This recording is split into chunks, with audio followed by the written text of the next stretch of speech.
I'm Riley. Did you seriously bolt from the checkout and put on that little urgent call from the boss act so I'd pay $5,000 for your mother's hardwood floors? I asked my husband, Jake. He just smirked. But this time, I wasn't going to let it slide. I was going to expose the web of lies he and his mother, Evelyn, had woven over the past 3 years. It all started when Jake and I bought a beautiful 4-bedroom colonial on Elmwood Drive.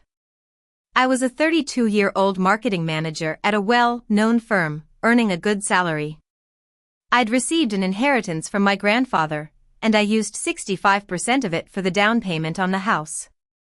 Jake handled the mortgage paperwork, and we were so excited as we stood in the driveway with the keys. He kissed me and said, "We did it." I truly believed we were in this together. The house was in need of some work. The kitchen was outdated with ugly laminate countertops and old-fashioned appliances.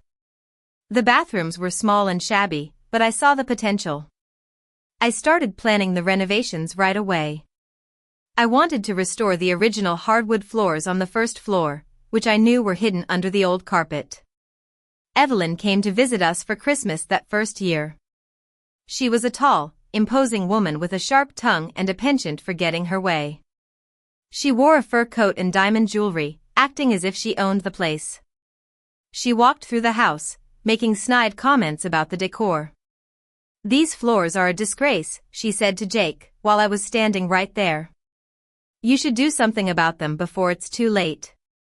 Jake just nodded and said, "Riley's been looking into it."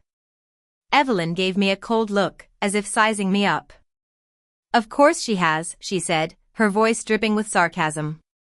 Over the next couple of years, my career took off. I got promoted twice, and my income soared. Jake was proud of me in public, but I could sense his unease. He was a software developer, but his career wasn't progressing as fast as mine. He was always a bit dependent on his mother, who had raised him single-handedly after his father left when he was 10. Evelyn started showing a strange interest in our renovation plans. She'd ask me questions about the contractors, the costs, and the materials. "How much are they quoting for the oak floors?" She'd ask at family dinners. "I've been thinking about renovating my own place, but it's so expensive." I'd politely offer to share the names of the contractors I was working with, thinking she was just being friendly. One day, about 3 weeks before our scheduled appointment with the flooring contractor, I came home early from work. I heard Jake on the phone in the kitchen. His voice was low and urgent, but it stopped abruptly when he saw me. He gave me a forced smile and said, "Hey, you're home early."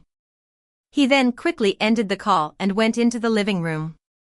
I felt a pang of unease, but I told myself I was being paranoid. 2 weeks later, while I was looking for a tax document in our shared home office, I opened the wrong drawer. There, I found a folder with 3 contractor estimates. They weren't for our house, but for Evelyn's living room. The estimates were for $4,900, $5,100, and $5,300. At the bottom of the folder, in Jake's handwriting, was a note that said, "Ask her on Saturday. She'll pay." My hands were steady, but my heart was pounding. I realized that Jake and Evelyn had been planning to make me pay for her floors. I put the folder back and went to the kitchen. I poured myself a glass of water and tried to calm down. I thought about all the times I'd been so trusting, so willing to accommodate their needs. I decided to be patient. I called my friend Lily, who was a paralegal at a law firm. I told her everything I'd found and all the suspicious incidents I'd noticed over the years. Lily advised me to pull all my bank statements, both joint and personal, from the past 2 years. She also told me to let Jake go ahead with his plan on Saturday and just observe and document everything. Saturday arrived, and Jake was in an unusually good mood. He suggested we go to a flooring showroom to look at samples. I agreed, knowing what was coming. At the showroom, a young salesperson named Ryan greeted us. Jake took the lead and told Ryan that they were finishing up a project for his mother. He said, "She's been waiting a long time." We want to move forward today if the numbers work. When it came time to pay, Jake turned to me and said, "Can you handle the payment? I need to take this urgent call from my boss." His phone wasn't ringing, and I knew it was all an act. I opened my purse, took out my phone, and pulled up my banking app. I looked at the history of our joint account. Over the past 24 months, I found 12 separate transactions totaling $17,200.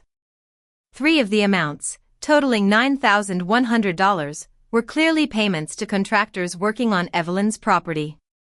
I looked at Jake and said, "I won't be making a payment today." Jake was shocked.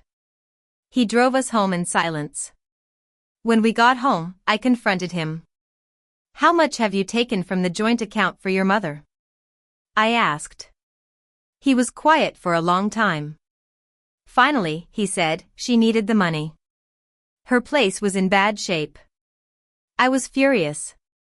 I demanded to know the whole truth. He told me that it had started 3 years ago when Evelyn's car broke down, and he'd paid for the repairs out of his personal savings. Then, as her financial needs continued, he'd started using the joint account, telling himself it was only temporary. I also found out that Evelyn had opened a credit account in my name and hers, without my knowledge. The balance was $12,500. I reported the account as unauthorized to the credit issuer and filed a police report. I also discovered a quitclaim deed in Jake's drawer. Evelyn had drafted it to transfer a 30% ownership interest in our house to her.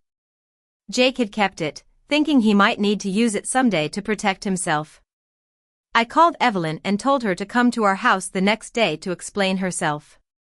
She arrived at 10:58 the next morning, looking as haughty as ever. I laid out all the evidence on the table, including the contractor estimates, the bank statements, and the deed. Evelyn looked at me with a mix of surprise and respect. "You're more resourceful than I thought," she said. I demanded an explanation. She said, "My son earns less than you. I was worried that if something happened between you two, he'd be left with nothing. I was just trying to protect his interests." I told her that what she'd done was fraud and that she was no longer welcome in our house until the legal issues were resolved. Jake finally saw the light and told his mother that she needed to leave. In the end, the credit issuer confirmed the forgery, wrote off the balance, and closed the account. No criminal charges were filed, but I made sure to keep all the documentation. Evelyn moved to another city 8 months later, and Jake and I are still working on rebuilding our relationship. The floors in our house were finally refinished in September. They look beautiful, and every time I walk on them, I'm reminded of the battle I fought to keep what's mine. My grandfather always told me, "Money is the fruit of your hard work. Don't let anyone take it from you easily." And I'm determined to hold on to what I've earned.